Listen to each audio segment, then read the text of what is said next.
well, that's cringy. Good thing I stopped doing those.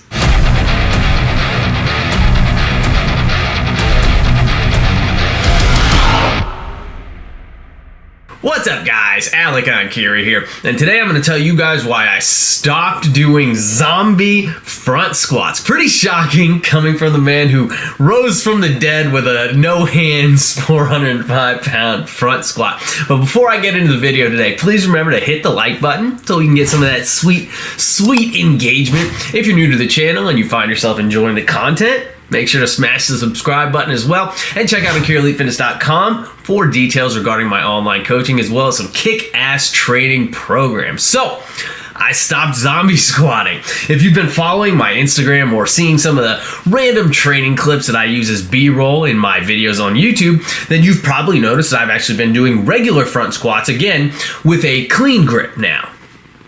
And actually kind of tangentially, but kind of relevant, I haven't made a training vlog, a full session training vlog in quite some time. So if you would like to see those training vlog videos come back, let me know in the comments down below. I'm kind of curious to see how much interest that there is, if any, in those types of videos at this point. But anyway, I stopped zombie squatting, right? I started doing regular front squats with a clean grip once again. Haven't done a zombie squat in months, actually, until yesterday. That was the first time I did a zombie squat, was just yesterday in 6 months or something like that. But basically, I was working to try to get comfortable over these last few months or so, this last half year, maybe a little more. I don't remember when I quite started, but I've been working to try to get comfortable with the regular front squat again. So I wanted to start remastering the clean grip, right? The way that you catch a clean. And it took me a little while to get comfy with it again, but I have gotten pretty comfortable at this point, going ass to grass with the clean grip on a front squat, hitting that nice deep squat position, upright torso, elbows tall, right? I hit 330 pounds a couple weeks ago, just like that, with a nice pause in the bottom, a 3-4 second pause, probably around RPE 8.5. I could have done maybe 20 more pounds. I also hit 335 ATG off the pins with that same clean grip. It was actually pretty easy that when I did it on that day, and I did a deep and easy Anderson front squat a week or two ago with 330 pounds. Also, I'm gunning for 350 on that variation now. So my positions are getting pretty good, and I'm getting pretty comfortable squatting like this once again, even though I hadn't done it in years, actually, until I re-implemented it this past year. And the reason I actually started using the clean grip again is because I could tell that I was losing the ability to use the clean grip well and comfortably squat deep with it. So my upper back, my thoracic spine was strong from the zombie squats, right? But in the absence of actually gripping the bar, I had lost the mobility to maintain good positions in a deep squat with my hands wrapped around the bar. And I don't want that to happen. I don't want to lose that ability altogether. So I forced myself to remaster these positions and the requisite mobility therein. I have always said that the zombie squat is somewhat of a cheat code on the front squat in that it increases the strength demands and the precision required of the movement while decreasing the mobility demands required of the movement. So previously, when I first started doing zombie squats, I didn't need the mobility, right? The mobility work from the clean grip. I wanted to use them to sort of as an augment for my regular front squat, as an assistance exercise for my regular front squat. And then I fell in love with that variation, and I just started working that as a primary variation in and of itself. And then after about 6 months or so of consistent and dedicated work on the zombie squat, I hit my goal lift there of 405 pounds. And then after that, I started doing it a little bit more sporadically. I wasn't as consistent with it. I let the work levels drop off there. And then now in recent history, I haven't done this zombie squat in months, 6 months or more at this point, because I've just been working on my clean grip front squat again. And that was until literally yesterday, where I decided to try a zombie squat off of pins, just kind of on a whim.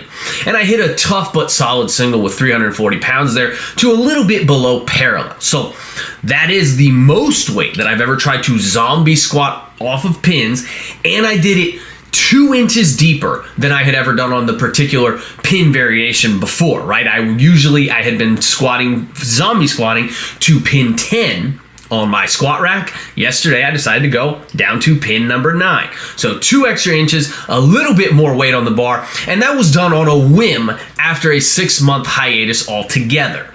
So I'm definitely a pretty efficient and skilled zombie squatter then, right? So why did I stop doing the zombie squats then? For starters, I had grown a little bit bored of them, right? For starters. But mostly, it was really just so that I could take the time to polish up other skills, right? The zombie squat was polished. So polished, in fact, that I could take off 6 months or more altogether and still come back to it really without missing a beat. But the regular front squat had become less polished over time, and so it required some repolishing, which I've now done, and I'm still enjoying the process of doing. And I do this sort of thing all the time, right? I emphasize certain movements and their close variations for a period of time, and then I stop doing them. I put them on pause altogether for a little while to brush up on other things. I work a little bit from here, right? And then this aspect falls behind. So then I work a little bit from here in order to play catch up, and this aspect falls behind. So then I work a little bit from here and then catch up over and over ad nauseum, right? I do this back and forth sort of game forever and ever in order to keep all of these skills and all of the physical qualities on par without ever letting anything detrain altogether or any skills be lost altogether. And so this is how I stay well-rounded. I slowly build up all the different types of skills and physical qualities sequentially over time. It's a long-term game plan, but it works very well if being comprehensively fit, the hybrid athlete concept, if that is a major goal of yours. And people see this process from the outside without really understanding what's going on the inside. And so I get asked all the time, man, all the time, Alec, why did you stop doing such and such exercise? Why did you stop doing zombie squats? Why did you stop doing loo raises? Do you still do push presses? Do you still do sled work? Do you still do farmer's walks? And so on and so on and so on. With all these different and obscure variations and exercises that I do and that I love so much. So basically, people see me post a bunch of footage of a particular lift or exercise for a few weeks or months or years. They hear me talk about that exercise, how great it is, all the unique benefits that it provides, how it's going to help make you a better athlete, a better lifter, and then poof, the footage is gone, right? No more loo raise footage, no more zombie squat footage. I zombie squatted twice per week for, like I said, somewhere around 6 months to hit the 405 lift a few years ago. Since then, I've only dabbled with it inconsistently and really just to make sure that I could maintain around 90 or 95% of that 405 PR lift that I hit a few years ago. But then, like I said, I stopped doing it altogether when I switched back to the clean grip front squat so I could really focus on those again. And people think that means that you have evolved your thought process to exclude the previous movement, right? That you've whittled away at the core and decided that a particular movement or variation is no longer as valuable as you may have thought it was or exclaimed that it was in a previous take of yours. But 99% of the time, that is not the case. 99% of the time, it's just part of the long-term vision. You are moving about these different variations strategically to 1, continually spur progress, 2, learn new skills, 3, brush up on old skills, and 4, keep things fun and prevent that staleness from ever really taking root. But if an exercise was an amazing tool 3, 4, or 5 years ago when I first talked about it, then it is still an amazing tool today, even if I am not doing it right now.